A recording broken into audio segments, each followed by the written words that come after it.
My husband wants to completely ignore his child from another relationship, and I love that for him, but my mother-in-law is trying to force us to bond with her. My husband, 42M, and I, 36F, have a very solid relationship. We have been together for about 13 years and have no children, but we are very active in my nephew's, 4M, life. For some background, my husband has a child, 16F, Laura, with whom only my mother-in-law and, to some degree, father-in-law have a relationship within his nuclear family. The reason being, she was conceived when her mom poked small holes in the condoms. It was a whole drama, and my mother-in-law begged my husband to have a relationship with Laura, but he simply couldn't. He even had to get psychiatric help in order to cope with it. The mom admitted she did it so he would stay with her due to responsibility, but it did not work. He pays child support because the law mandates it, but nothing more. I didn't hear about this news from my husband but from my mother-in-law, and she emphasized that she liked me a lot and hoped I would be a good enough person to foster a relationship between my husband and Laura. I was flabbergasted and asked my now husband about it because my mother-in-law made it seem so different than the truth. He explained he was going to tell me before we moved in together,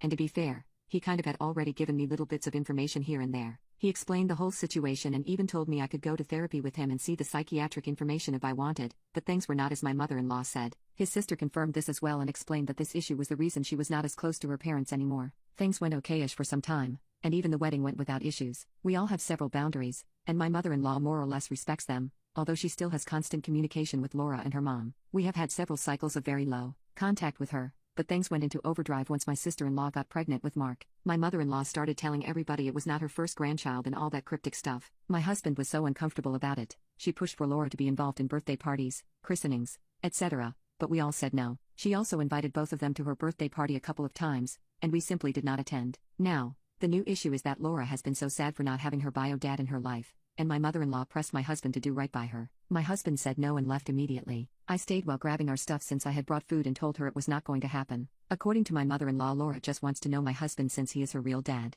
and despite being okay with her stepdad, it's not the same. She said she will give her our address and contact info because she is desperate for a connection. I told her I would call the police on all of them, and I said my sister-in-law will be very upset with her when she hears of this and to not be surprised to get less access to Mark. My mother-in-law called my husband cruel and me a bad person for encouraging his cruelty towards an innocent child. I told her I understand Laura is innocent, but she most likely would not be asking the same if it was a woman who conceived in the same circumstances. Am I wrong here? Edit. I thank you all for your opinions, even if you say we are monsters or cruel. I'm trying to keep up, but I think I need to clarify some things. I asked here not because I want to betray my husband, but because I stand by him no matter what. The condom did not break, and he was very into safe smashing. She assured him she was on the pill, but he wanted to be safer by using condoms. Yes, she admitted to poking holes when he asked her if she would consider fetus deletus and if not, if they could co-parent because he really didn't want a relationship anymore. She admitted to it, and my mother-in-law knows all of this. She is not in jail because my mother-in-law begged my husband not to report it, and he just wanted it all over. My father-in-law is like Switzerland now.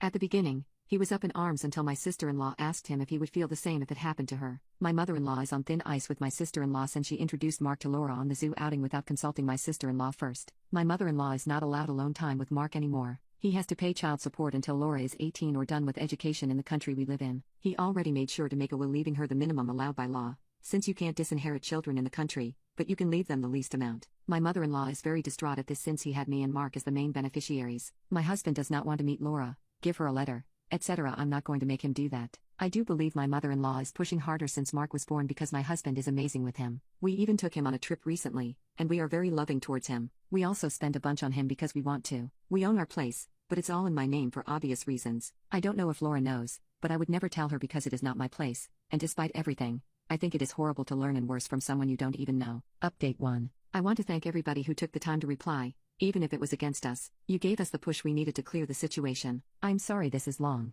I showed my husband the post, and after spending a long time reading the comments, he decided enough was enough. Yesterday morning, he texted my sister-in-law and mother-in-law, telling them he would like to meet and have this over with. My mother-in-law said we could do it in the afternoon and that Laura was coming too. We all said okay. My sister-in-law and brother-in-law met us at the door because they didn't want to go in before us. It was really tense from the beginning. Laura tried to hug everybody, but we asked her not to. Then she tried to hug my husband, and he was slightly less polite and asked her to not touch him. My mother-in-law was very cheerful somehow, and my father-in-law was just offering everybody drinks and snacks. He was like living in his own reality. We sat down, and after what felt like the longest 5 silent minutes of my life, my husband turned to Laura and asked her if she could please leave him alone. Laura responded that he was her dad, and she would need his support when she goes to uni since she was planning to move to our city, and it was very expensive and hard to find a place. She said she knew he owned his own place and that he clearly had money to spare, so she was wondering if he would help her out. My husband said no, that he was already paying child support and would stop as soon as the law allows him to. She was upset but somehow kept going. She turned to me and said that at the end of the day,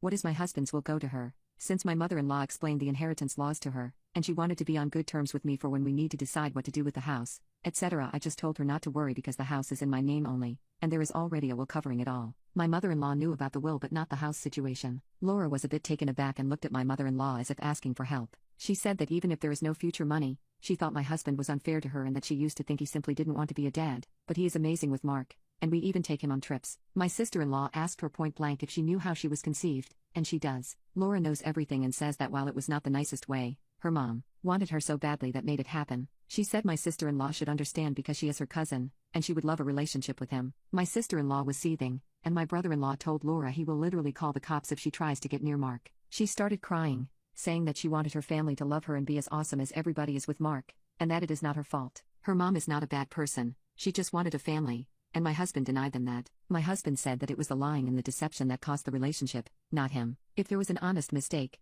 things would have been different. He told her he will never be her dad and she needs therapy. He said that she could get a job instead of expecting him to pay for her life in the long term, and that he is not willing to have contact after today. My mother-in-law started begging both her kids not to go and maybe do family therapy. They both said they are going no contact with her, and my father-in-law is on thin ice. My mother-in-law is blocked everywhere. I guess this is it. No contact with my mother-in-law from all of us. My sister-in-law and husband seemed actually pretty happy with the decision. We had dinner together, and the topic was dropped after a couple of minutes, and we focused on other stuff. I'm sorry there is no Disney ending, but this is for the best, and I still support my husband's mental health above all. Edit. I think I would like to play a little devil's advocate regarding the money. When Mark was born, we started being very active in his life. We have yearly passes to the zoo, get him nice things, pick him up from daycare twice a week, took him to Disneyland, Paris, etc. I believe my mother-in-law was showing her pictures, and that is why it came out like this, or at least it is my assumption of it. Her mom is not poor by any means, but she does have 2 other kids. Our city is very popular for student life, which makes it that much more expensive. My husband and I are not interested in having children of our own.